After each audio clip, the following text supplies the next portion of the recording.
اعوذ باللہ من الشیطان الرجیم، بسم اللہ الرحمن الرحیم۔ السلام علیکم۔ Silver oak schools and college میں خوش آمدید۔ آج کا میرا لیکچر جماعت ہفتم کے لیے ہے۔ آج ہم ایک سبق کی پڑھائی کریں گے جس کا نام ہے سلطان صلاح الدین ایوبی۔ سبق کی پڑھائی کی جائے گی آج کے لیکچر میں، اس کے ساتھ سبق کی میں وضاحت کروں گی اور آخر میں الفاظ کے معنی کا سلسلہ شروع کیا جائے گا۔ اپنے ہاتھوں میں پینسل رکھیں، جو لفظ آپ کو مشکل لگے اس کو خط کشید کر لیجئے اور بار بار اس کی دہرائی کیجیے گا تاکہ آپ کی روانی بن سکے۔ تو اس کے لیے سب بچے سب سے پہلے سریر خامہ نمبر 2 کی کتاب کا صفحہ نمبر 74 نکالیں اور اب سبق کی پڑھائی کا سلسلہ شروع کرتے ہیں۔ سب سے پہلے دیکھتے ہیں کہ سبق کے مصنف کا نام کیا ہے۔ سبق کے مصنف کا نام ہے ڈاکٹر خواجہ عابد نظامی۔ یہ لفظ خواجہ لکھا ہوتا ہے لیکن اس کو دراصل پڑھتے خواجہ ہیں۔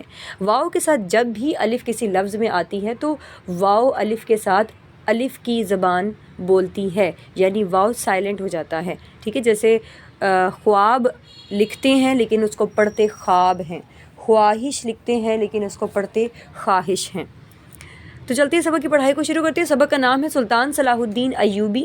صلیبی جنگوں کے عظیم ہیرو سلطان صلاح الدین، جنہوں نے اپنی خداداد ہمت و صلاحیت سے پورے یورپ کی متحدہ طاقت کا مقابلہ کیا، 1137 میں قلعہ تقریت میں پیدا ہوئے۔ پورا نام صلاح الدین یوسف اور والد کا نام امیر نجم الدین ایوب تھا۔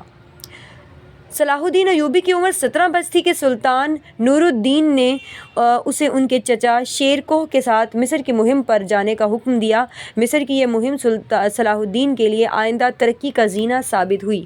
شیر کوہ کے انتقال کے بعد خلیفہ کی نگاہ انتخاب صلاح الدین پر پڑی۔ خلیفہ کے حکم سے علماء اور قضات، قاضی کی جمع، سب صلاح الدین کے خیمے میں گئے اور اسے الملک الناصر کے خطاب سے سرفراز کر کے وزیر اعظم کے عہدے پر سرفراز کیا۔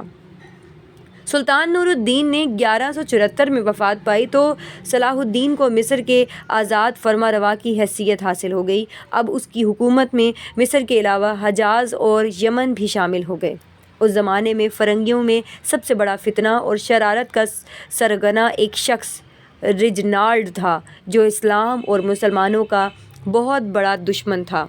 انگریز مورخ لین پول کے نزدیک یہ سخت مکار اور ڈاکو تھا۔ ایک دفعہ اس نے مکہ معظمہ اور مدینہ منورہ پر چڑھائی کا منصوبہ بنایا اور اس مقصد کے لیے خصوصی جہاز بھی تیار کرائے۔ سلطان صلاح الدین کو ریجنالڈ کے ارادوں کی خبر ہوئی تو وہ فوراً اس کی سرکوبی کے لیے پہنچ گیا اور اس نے عہد کر لیا کہ وہ ریجنالڈ کو خود اپنے ہاتھ سے قتل کرے گا۔ ادھر مسلمانوں سے لڑنے کے لیے صلیبیوں کی فوجیں چاروں طرف سے صفوریہ کے میدان میں جمع ہونے لگیں۔ ان میں شام کے عیسائی کے تمام سردار شامل تھے، مثلاً بیت المقدس کا حاکم گائی آف لوسگنا، کرک کا قلعہ اور قلعہ دار ریجنالڈ اور تربیہ کا والی ریمنڈ وغیرہ۔ یہ سب سلطان صلاح الدین ایوبی سے فیصلہ کن جنگ کے لیے میدان میں اتر آئے تھے۔ ادھر سلطان دشمنوں سے نپٹنے کے لیے دریائے اردن پار کر چکا تھا اور عیسائی فوجیوں سے 15 میل دور تربیہ میں خیمہ زن تھا اور اس کے ساتھ 50,000 کا لشکر جرار تھا۔ سلطان اپنے بڑے لڑکے ملک الفاضل کی سرکردگی میں ایک مختصر سی فوج تربیہ پر حملہ کرنے کے لیے روانہ کر چکا تھا، جس نے شہر کا محاصرہ کر کے ایک ہی دن میں اس کی بیرونی فصیل پر قبضہ کر لیا تھا اور اس قبضے میں ریمنڈ کی بیوی اور اس کی فوج گھر کر رہ گئی تھی۔ تربیہ کا فرما روا ریمنڈ بڑا چالاک تھا، وہ سلطان کی فوجی صلاحیتوں سے پوری طرح آگاہ تھا۔ اس نے عیسائی فوجیوں کو مشورہ دیا کہ خبردار، پیش قدمی ہرگز نہ کی جائے۔ اگلے روز صبح ہوتے ہی اسلامی لشکر آگے بڑھا۔ یہ جمعے کا دن تھا۔ اصل میں سلطان نے عیسائیوں سے لڑنے کے لیے اسی دن کا انتخاب کیا تھا۔ عیسائیوں کو دور سے اسلامی فوج کا ہلالی پرچم لہراتا ہوا نظر آنے لگا۔ کچھ ہی دیر میں ان کے کانوں میں اللہ اکبر کی آوازیں بھی آنے لگیں۔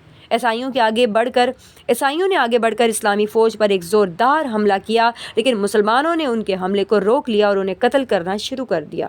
دن بھر سخت جنگ جاری رہی۔ عیسائی بڑے جوش و جذبے سے لڑتے رہے۔ ان کو یقین تھا کہ شام تک وہ لڑائی جیت جائیں گے، لیکن اس روز لڑائی کا کچھ فیصلہ نہ ہو سکا۔ دوسرے روز پھر گھمسان کی لڑائی ہوئی۔ مسلمانوں نے اس قدر جوش سے حملہ کیا کہ دشمن کے صلیبی لشکر میں افراتفری پھیل گئی۔ ریمنڈ نے یہ صورتحال دیکھی تو چپکے سے اپنا فوجی دستہ لے کر ساحل کی طرف فرار ہو گیا۔ دوپہر تک جنگ کا فیصلہ ہو چکا تھا۔ اب عیسائی سمٹ کر ایک ٹیلے پر جمع ہو گئے۔ مسلمانوں نے چاروں طرف سے ان پر حملہ کر دیا۔ آخر عیسائیوں نے ہتھیار ڈال دیے۔ سلطان میدان جنگ سے لوٹ کر اپنے خیمے میں پہنچا تو اس نے گرفتار عیسائی سرداروں کو پیش کرنے کا حکم دیا۔ حاکم گائی، کرک کا قلعہ ریجنالڈ اور ٹمپلروں کے سردار ڈیرڈ فورڈ سب اس کے سامنے پیش کیے گئے۔ سلطان صلاح الدین گائی کے ساتھ بہت عزت کے ساتھ پیش آیا، اسے شربت کا گلاس پیش کیا۔ گائی نے 2-3 گھونٹ پی کر گلاس ریجنالڈ کی طرف بڑھا دیا۔ ریجنالڈ ایک ہی سانس میں تمام شربت پی گیا۔ دوپہر کو ان قیدیوں کو ایک علیحدہ خیمے میں کھانا کھلایا گیا۔ کھانے کے بعد سلطان نے ریجنالڈ کو پھر اپنے خیمے میں طلب کیا اور اسے وہ گستاخانہ الفاظ یاد دلائے جو اس نے اسلام اور پیغمبر اسلام کے بارے میں حاجیوں کا قافلہ لوٹتے وقت کہے تھے۔ پھر سلطان نے ایک ہی وار میں اسے موت کے گھاٹ اتار دیا اور کہا، میں ہوں رسول صلی اللہ علیہ وآلہ وسلم کی ناموس کا محافظ۔ سلطان نے عہد کیا تھا کہ عیسائیوں نے جس طرح مسلمانوں سے یروشلم چھینا تھا، میں اسی طرح اسے آزاد کراؤں گا۔ بیت المقدس کے قریب پہنچ کر سلطان نے وہاں کے ممتاز اور بااثر شہریوں کو طلب کیا، پھر ان سے کہا، تمہاری طرح میں بھی اس شہر کو مقدس سمجھتا ہوں، اس لیے نہیں چاہتا کہ یہاں خدا کی خلقت کا خون بہے اور اس مقدس شہر کی بے حرمتی ہو۔ تم اس شہر کو خالی کر دو، میں اس کے بدلے تمہیں بہت بڑی قیمت دوں گا اور کاشت کے لیے مناسب مقام پر زمینیں بھی دوں گا۔ یہ بڑی فیضیانہ پیشکش تھی، لیکن عیسائیوں نے اسے قبول نہ کیا۔ ان کا خیال تھا کہ ہم لڑ کر اس شہر کو بچا لیں گے۔ اس ہٹ دھرمی پر سلطان نے عہد کیا کہ میں ان لوگوں سے ان ہزاروں مسلمانوں کا انتقام لے کر رہوں گا جنہیں یروشلم پر قبضہ کرتے وقت شہید کیا گیا تھا۔ اس کے بعد سلطان اپنی فوج کو شہر کے مشرقی جانب ایک بلند مقام پر لے آیا۔ یہی وجہ تھی کہ جہاں سے 88 برس پہلے عیسائیوں نے بیت المقدس پر حملہ کیا تھا۔ عیسائیوں نے فصیل سے تیروں کی بارش شروع کر دی اور اس کی بنیادوں پر بارود رکھ کر آگ لگا دی، جس سے فصیل میں شگاف پڑ گیا اور مسلمان شہر کے اندر داخل ہو گئے۔ پادریوں اور دوسرے لوگوں نے خدا کے نام پر رحم کی اپیل کی۔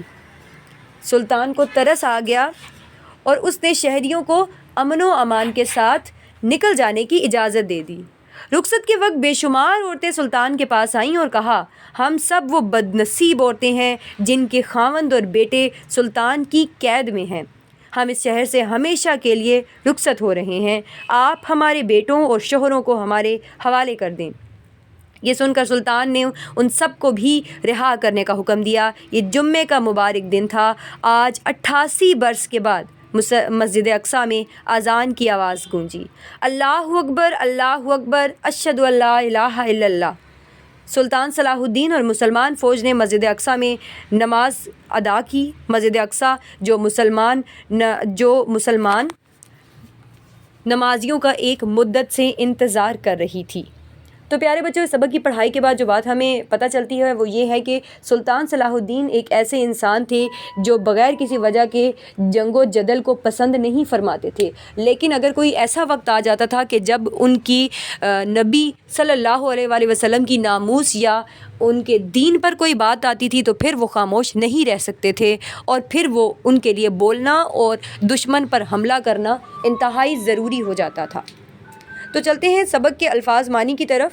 الفاظ معنی میں چیدہ الفاظ سے میں آپ کو آگاہ کروں گی۔ اس میں سب سے پہلے دیکھیں، سب سے پہلے ہے آپ کا لفظ پیش قدمی، اس کا مطلب ہوتا ہے آگے بڑھنا۔ خداداد کا مطلب ہوتا ہے خدا کی طرف سے ملنے والی۔ خلقت کا مطلب ہوتا ہے خدا کی بنائی ہوئی مخلوق۔ خیمہ زن کا مطلب ہوتا ہے رکنا۔ زینہ کا مطلب ہوتا ہے سیڑھی۔ فصیل کا مطلب ہوتا ہے دیوار۔ فیضیانہ کا مطلب ہوتا ہے دریا دلی سے بھرپور۔ قزات کا مطلب ہوتا ہے قاضی کی جمع۔ گھمسان کا مطلب ہوتا ہے شدید لڑائی ہونا۔ لشکر جرار کا مطلب ہوتا ہے بہت بھاری یا بڑا بھاری لشکر۔ محاصرہ کا مطلب ہوتا ہے گھیرے میں لینا۔ ناموس کا مطلب ہوتا ہے عزت، اور آخری لفظ ہے آپ کا ہٹ دھرمی، جس کا مطلب ہوتا ہے ڈھیٹ ہونا۔ پیارے بچوں، مجھے امید ہے کہ میرے باقی تمام لیکچرز کی طرح آپ کو اس لیکچر کی بھی اچھے طریقے سے سمجھ آئی ہوگی۔ کچھ سمجھ نہ آئے تو اس کے لیے ضروری ہے کہ آپ ویڈیو کو کم از کم 2 سے 3 بار ضرور دیکھیں، اور اس کے پارٹ 2 میں آپ کو اس کے معروضی و موضوعی سوالات کا سلسلہ شروع کر کے اور اس کا حل بتاؤں گی۔ اپنا اور اپنے پیاروں کا بہت سارا خیال رکھیے گا۔ ویڈیو دیکھنے کا بہت زیادہ شکریہ۔ اللہ حافظ۔